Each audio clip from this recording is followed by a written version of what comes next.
everyone! It's me again, Mami Rona, ang isang certified solo nanay tindera. Ngayon po, ako ay mag-share lang sa inyo kung paano ko po nire-repack ang aking mga paninda.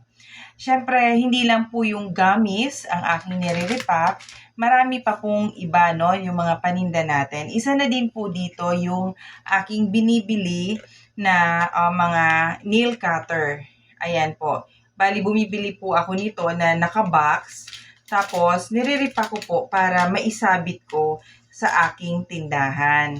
Pangalawa po, yung ganito po, yung pangbunot, no, yung chani kung tawagin. Ayan, bumibili din po ako nito ng isang box or bali 12 pieces po ang laman ng isang ganitong pack once na binili natin sa mga online seller. Tapos, syempre, ang ating mga gummies. Lagi po natin itong nire-repack. Ano po ba yung ginagamit ko dito sa pagre-repack? Ako po, ang ginagamit ko dito ay yung resealable bag. Yung ganito po siya. Ayan. Bali, binibili ko po is yung number 3. Ang isang pack po nito, bali 100 pieces. Ang bili ko po ay 50 pesos. So, kung tutuusin, medyo may kamahalan. Pero, pag inilagay naman po natin yung ating mga paninda, ay presentable. Ayan po. Ganito siya. Ayan. Pag nilagay ko siya dito, tamang-tama lang po. Tapos, isi-sealed ko na siyang ganito. Tapos, ang ginagawa ko po, binubutasan ko dito sa taas ng pagkaka-sealed. Saka ko po siya isasabit dun sa aking tindahan. So, nakikita po nila kahit nakaganyan or nakaganito po, kita nila na nail cutter po ang laman nito. Meron din pong isang maliit na nail cutter, kaso ngayon kasi wala akong available na ganon. Ito naman po ay inilalagay ko sa ganito. Mas maliit po siya na resealable bag din po. Ayan. Kung hindi po ako nagkakamali, ang bili ko naman po ng ganitong maliit ay nasa 25 or 30 pesos. Hindi ko na po kasi maalala yon. Kasi medyo pag bumibili po ako 100 pieces, medyo matagal ko na din siyang ginagamit. Kasi bali ang laman lang naman po ng isang ganito is 12 pieces din. So, yun lang din po yung nagagamit ko. Yung naman po, yung chani, ganito po siya. So, tatanggalin ko lang din dun sa box niya. Tapos, iaayos ko siya. Ilalagay ko lang din po ng ganito siya. Ayan. Tapos, isi-sealed ko na din po. Ayan po. So, maganda po siyang tingnan. Siyempre, yung aking gamis naman, ang dito po sa number 3 na to, ang laman po ng gamis, kasya po dito yung 10 gamis. Ayan. Pag ganito po inilagay po natin, 1, 2, 3, 4, 5,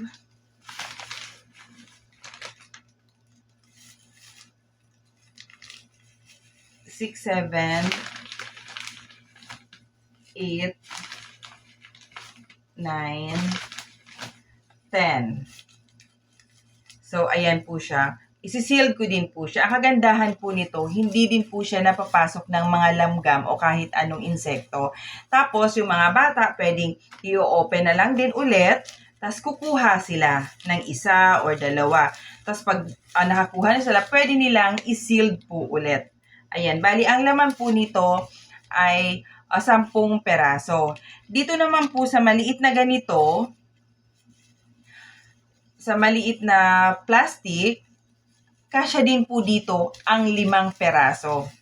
So, ganito po siya. Yun nga lang po, medyo siksikan po siya, pero cute siyang tingnan.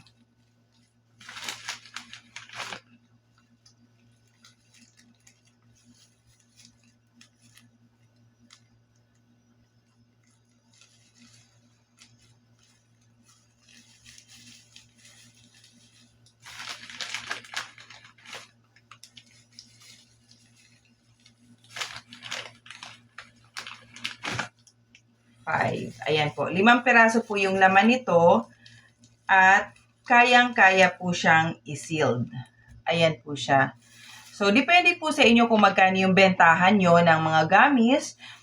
Basta ako po, ang ganito po is 5 pesos. Tapos yung nasa malaki naman po ay 10 pesos. Tapos bubutasan ko lang din siya dito sa taas. Tapos yun po yung isasabit ko sa aking tindahan. So, ngayon po, may dalawang klase po akong gamis. So, itry din natin itong gummy bear. Kung ilan laman. Actually, itong gummy bear po kasi, medyo maliliit lang. So, kasya-kasya din po talaga yung 10 peraso sa isang pack na ganito. 1, 2, 3,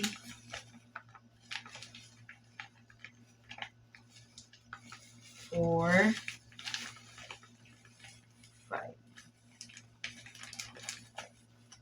6, 7, 8,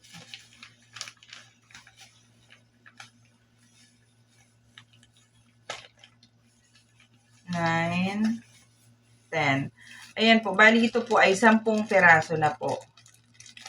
Ayan. 1, 2, 3, 4, 5, 6, 7, 8, 9, 10 pieces po siya.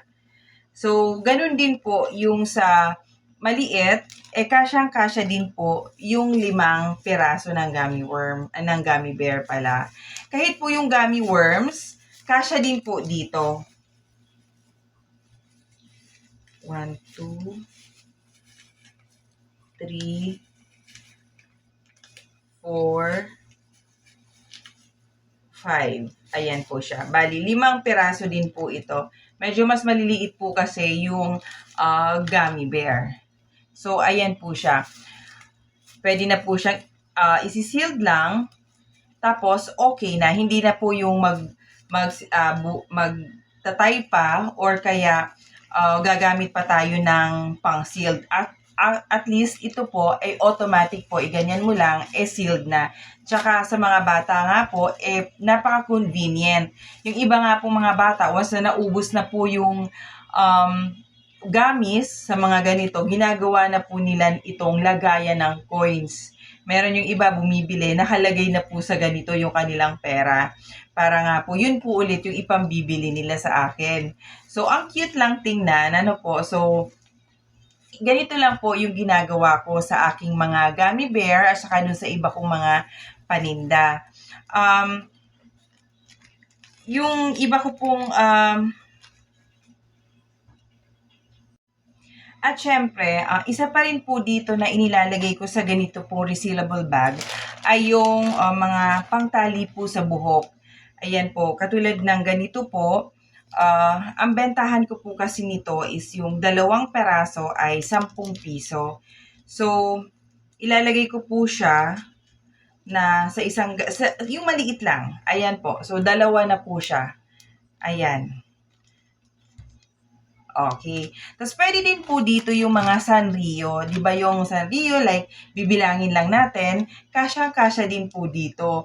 At yung medyo malalaki-laki naman po na mga pang-ipit, meron po nito yung mga medyo matataba na pang-ipit sa buhok. Dito ko po siya nilalagay. Dito ko din siya, ilalagay ko naman siya dito, kahit yung mga clip, para kahit papano po ay presentable. Tsaka madali lang po, ilalagay mo lang, tapos isi-sealed mo, okay na. Hindi pa po siya napapasok ng dumi. So, sa pag katulad yan na nadumihan siya, once naman po na i-dust mo lang siya, mabilis pong mawala yung mga alikabok.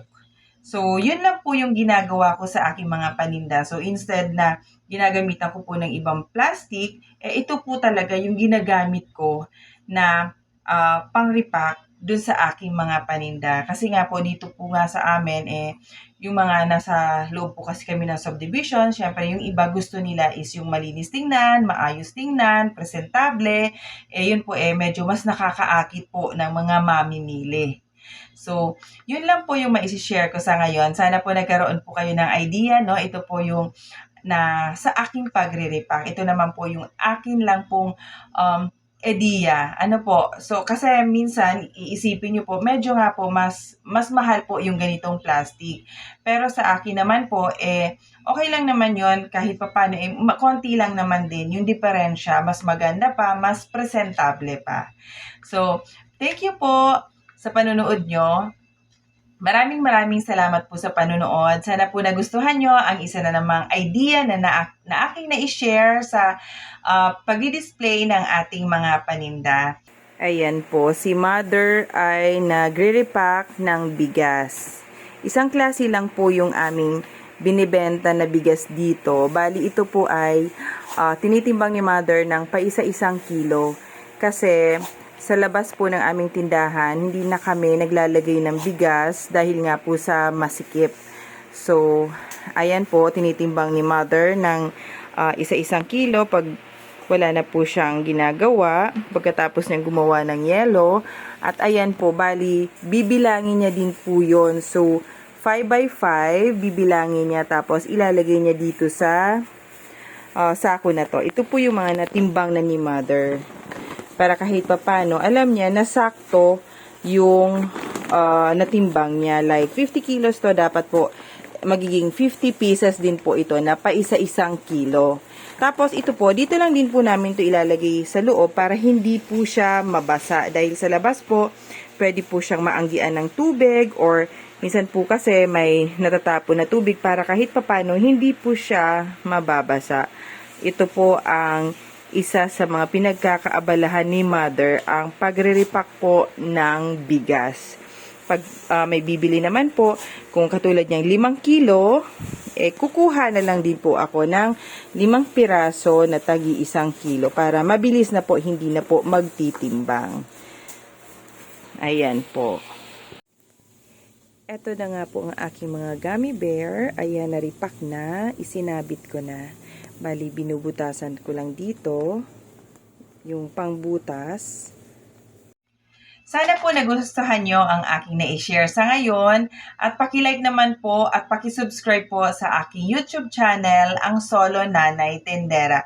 Pwede rin po kayong mag-comment down below kung ano pa po yung topic na pwede ko pong ma-share sa inyo.